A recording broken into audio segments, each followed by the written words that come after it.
तो चलिए आज बात करते हैं भारत के एक महान योद्धा वंश सूर्यवंशियों की। ये कहानी सिर्फ राजा महाराजाओं की नहीं, बल्कि पौराणिक कथाओं और एक जिंदा विरासत की है। सूर्यवंशी मतलब सूर्य का वंश, ये नाम राजपूत इतिहास के लिए बहुत अहम है। अब देखते हैं कि ये कुल कैसे अपनी जड़ों को सीधे एक दिव्य पूर्वज से जोड़ते हैं। इनके सबसे जानी मानी पूर्वज हैं भगवान राम, जो रामायण महाकाव्य के नायक हैं। अच्छा, भगवान राम के बाद ये वंश उनके जुड़वा बेटों से दो मेन ब्रांच में बट गया।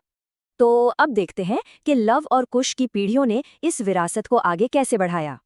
लव के वंश से निकले मशहूर सिसोदिया, जिन्होंने मेवाड़ पे राज करके अपनी पहचान बनाई, और कुश के वंश से उनसे निकले कछवाहा जैसे ताकतवर कुल, जिन्होंने जयपुर शहर बसाया। तो चलिए अब कुछ ऐसे ही महान कुलों की बात करते हैं जिन्होंने भारत का इतिहास बनाया। सबसे पहले बात कछवाहों की। ये आमेर और जयपुर के शासक थे और इनका राज नए जमाने तक चला। इससे उनके जबरदस्त प्रभाव का अंदाजा लगता है। इनके मुखिया जयपुर के महाराजा होते थे। अगला नंबर है राठौड़ों का, एक ऐसा कुल जिसने अपने पीक पर 14 रियासतों पर हुकूमत की।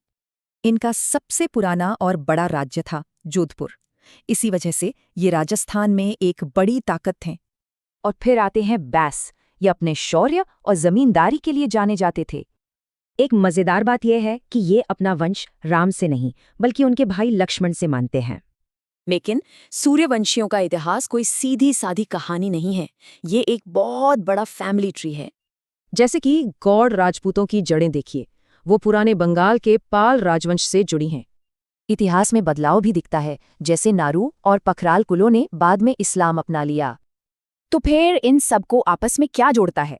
दो चीजें, गोत्र मतलब पूर्वजों की लाइन, और कुलदेवी।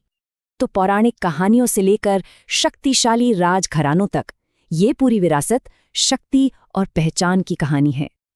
और ये कहावत वंश और योद्धा परंपरा के गहरे कनेक्शन को बिल्कुल साफ कर देती है। तो सवाल ये उठता है कि ये सदियों पुरानी कहानियां आज के जमाने में पहचान को कैसे बनाती हैं।